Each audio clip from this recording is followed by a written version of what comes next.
Би 119,104 гэдэг хориглолын дугаараас өөр хинч биш байснаа бяцхан бахархалтайгаар хэлмээр байна.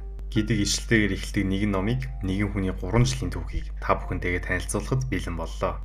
Нацистийн хорих лагерт Виктор Франкл хэмээх эмч, философч, сэтгэл судлаачийн амь насаа дэнжин тавин байж нууцаар бичиж дуусгасан Man Search for Meaning буюу утга учир ирэл номыг өнөөдөр ярихдаа тун баяртай байна. Амьдрал гэж юу болох? Амьдралын утга учир хаана оршихыг? Аль эсвэл та зөвхөрмөр хүн нөхцөл байдал байгаа бол подкаста дуустал надтай цугаагаасаа гэж хүсье. Эхлээд анхааруулахад энэ ном дээр яригдах сэдвүүд босон үйл явдлууд бол унгийн сонсох тиймч гэгээлэг зүйл бол биш бөгөөд таны депрессдүүлэхийг үгүйсэхгүй. Гэхдээ доторх ертөнцийг танд хэлж амьдралынхаа талаар багцсан тунгааж удах завшаан болох болов гэж найдаж байна. Би нэгэн сэтгэл судлаачийн хувьд хорих лагерт үтсэн бүхнээ хүүрнэ гэж бодлоо. Гэхдээ аимшигтай зүйл ярих гээгүй. Тэнд байсан хоригдлууд туйлын нөхцөл байдалд юун шаналж орж байсан тухай тиймэрхүү сэтгэл зүйн асуудлыг авч үзмээр байгаа юм. 119,104 энэ бол миний дугаар. Би эмч биш, сэтгэл зүйч биш. Ердөө л нэг амьд мах байсан. Би яаж энд ирсэн тухай эхлээ бичиж гэж бодлоо. Нэг жижигхэн вагонд 80 гаруй хүмүүс ачаатайгаа ямар ч зайгүй нэгэн газар руу илээхдэх болсон. Тэнд хаашаа юу өгөх гэж байгаа тухайга мэдэх нэг ч хүн байсангүй. Галт иргэнээс буугаад би бусад хоригдлын адил бүхий тогшлоо хураалгуулна. Үнтэй цаг, нүдний шил, хурмын бөгж, бүхнийг. Эрдэмтэн хүний хувьд бичиг цаасаа хураалахыг хүсээгүй би найстайгаа зөвлөдөгч. Надад ирсэн хариу бол тонил цаашаа.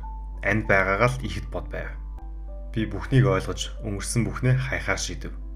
Төд удалгүй ирэмээрэ нэгнээ болж, нэг нэгээр алах хэмээн нацист цэрэгт тушаагдана. Тэр нацист цэрэг хуруугаараа хүн зан, баруун эсвэл зүүн тийш хөдлөх боловч ихэвчлэн зүүн тийш хөдлөгч таарна. Эцэст нь миний ээлж ирж би баруун тийш ирэх боллоо. Гэгэд асарсны дараа бид нар тэр цэргийн хурууны хөдөлгөөний учрыг анх мэдсэн юм. Тэр бол үхэл амьдралын зааг байж. Бидэнтэй сууг ирсэн хүмүүсийн 10 хүн тутмын 9 нь эхний шөндө хор тутаад өрөөнд нас барсан. Тэгвэл Франкл яагаад амьд үлдсэн бэ? Эмч учраас уу? Ирэх мэдлэлтэй байсан уу? Ухаалаг болохоор уу? Үгүй. Тэр ердөө л хар бур ажил хийж чадах биетэлсэн болохоор. Түүний бичснээр түүнтэй хамт хоригдсон хүмүүс эхлээд хоригдлын шок хэмээх сэтгэл зүйн шатанд ордог. Асар их айдас, зовлон, шаналл автна. Франклийн хувьд насан туршдаа марташгүй оройг тэнд өнгөрүүлсэн гэдэг. Номын эсээс үйлчлүүлье. Аушвиц хорих лагерт ирсний 2 дахь шөнө. Унтж байхад хаа нэгтгээс хөгжим сонсдож эхлэв. Энэ үед яагаад ч би дотроо уйлж байсан. Өнөөдөр 24 насны төрсөн өдрөө огтж буй хүн Аушвиц байсан учраас. Тэр хүн бол миний эхнэр.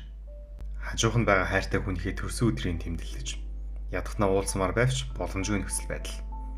Маргааш 8-д үлдэх хэсгийг хүртэл мэдэхгүй байхад толгойд бодогдох нь хайрт эхнэрийн төрсөн өдөр гих төсөөлөгдөшгүй бэрх ертөнц. Миний хувьд энэ хэсгийг уншаад дотор нэлээд ихийг үргэсэн. Үргэлжлүүлье. Хорих лагерт ирээд зарим хүмүүс асар их айдас тэсэлгүй өөрийн амиа игүүтэх гэж оролддог боловч зовлон шанал хэсэг хугацаа үргэлжлэсний дараа өөх тухайч бодгоо байлдаг. Юу ч бодгоо байлдаг. Өөрийн амьдрал, өөрийн орчинд ямар ч сонирхол, сэтгэл хөдлөл, мэдрэмж төрхөө байдаг. Тэнд бусдыг өрөвдөх, гимших, дотор муухаарах ямар ч мэдрэмж байхгүй.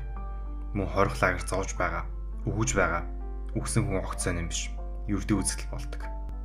Үүнээс болж хүн химэх зүрх сэтгэл баг багаар өгөө болно. Бидний өнөөгийн амьдралч бас тийм биш гэж үү?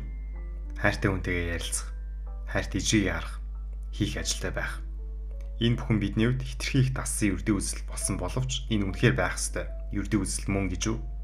Бид өөрийн хүрээлэл, одоо байгаа орчиндөө зүрх сэтгэлээ нэм, талархаж сурах ёстой гэж энэ номын уншингаа бодолд автлаа. За үргэлжлүүлье. Мэдрэмжээ алдсан хоригдлуудад бие мах бодин зөвхөн амьд үлдэх буюу амь зуугаас өөр ямар ч хэрэгцээ үүсгээ болно. Унтах, идэх гэх мэт байгалийн хэрэгцээл үлдэх боловч ус шиг шөл, чулуу шиг талахаар үлэн давна гэдэг хэцүү. Үсэж, ядарсан биед өдөржин шөнөжин ямар ч амралтгүй биеийн ажил, дээр нэмээд генерал ямар ч шалтгаангүй зодуулна. Ядарсан харагдах юм бол алуулна, өвчин тусалж алуулна, үг дуурсан ч алуулна. Хүнээ алдсан энэхүү туйлын ертөнцид амьд үхэн л болохын өмнө Франклт нүдний өмнө эхнэрийн дүр зураг нь гарч ирсэн гэдэг. Тэгвэл энэ тухай түүний тэмдэглэлээс уншъя. Би эхнэртэйгээ ярилцсан. Түүний ярьж байгаа сонсон, түүний инээж байгаа харсан.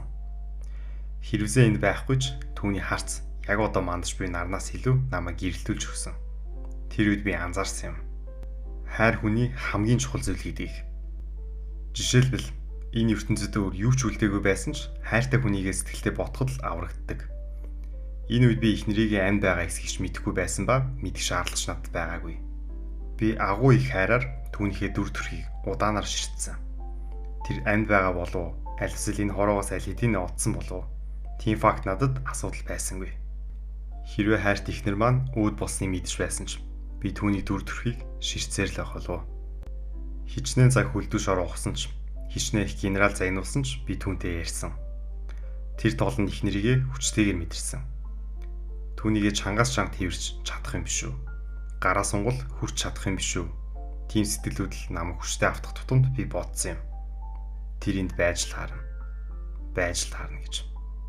Харамсалаагаар түүний эхнэр өөр хорих лагерт очсны дараа таалт өгсөн байдаг. Гисэн идэж ажил мэргэжил, гэр бүл, эрүүл мэнд бүхнээ алдсан Франкийг дурсамжинд тодоостод үлдсэн түүний эхнэр л аварсан юм. Хайрын хүч гэдэг үнэхээр агуу ахна. Тэрээр номдоо ингэж бичсэн байдаг. Бурхан ч хүртэл хүнээс өнгөрснийг салгаж чадахгүй гэж.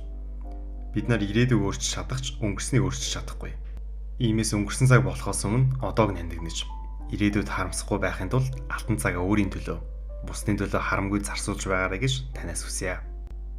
Номоо үргэлжлүүлье.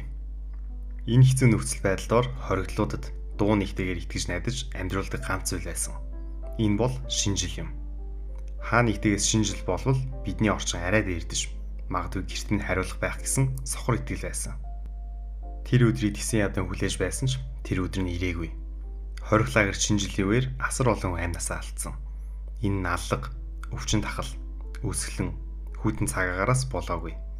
Түнэр харах үе дотор байсан хүний бяцхан гэрэл ундарсан асуулсан юм. Тэдний итгэж найдсан цоргаанс найдар мөкснөр өнөөдрийг тэсэх маргааш шиг хүлээх сэтгэл зүгээ алдсан юм. Энэ утгагүй ирээдүйн амьдралыг яах гэж амьдрах юм? Яг ямар утга учиртай юм гэж хоригдлууд хоорондоо шинэлцэх болсон. Хизээ юуны төлөө юу болох гэдэг тодорхой байдал хүний сэтгэхүйд маш чухал байдаг.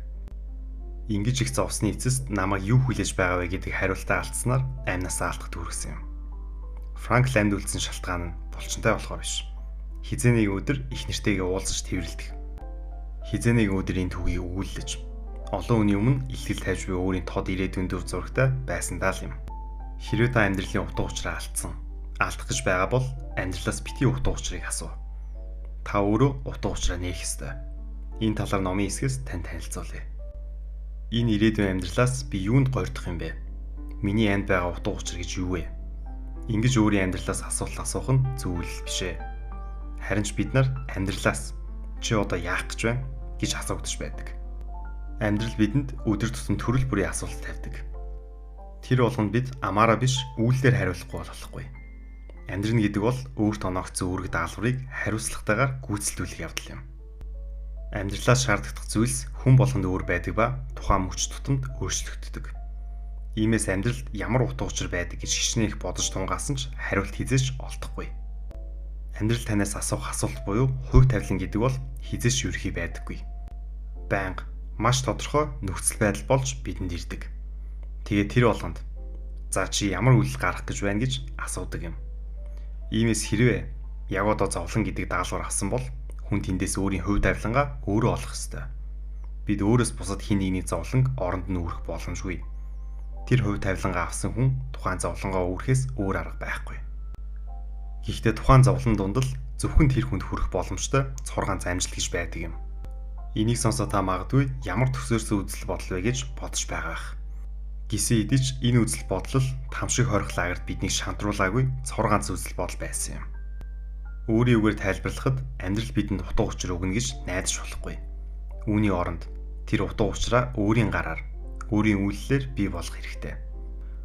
Өөрөөр хэлбэл амьдралаас юм найдах биш. Амьдрал надаас юу найдаж байгаа гэж бодлоо өөрчлөх нь чухал юм. Хүн болгонд амьдрал бууж өгмөр хэцүү цаг үе тулгардаг. Энэ үед утга учирын талаар бодох тусам улам шалах болно. Амьдрал бидэнд ямар нэгэн зүйл хийхийг хүлээж байдаг. Бид тэр амьдралын хүлээлтэнд хариулахгүй бол болохгүй.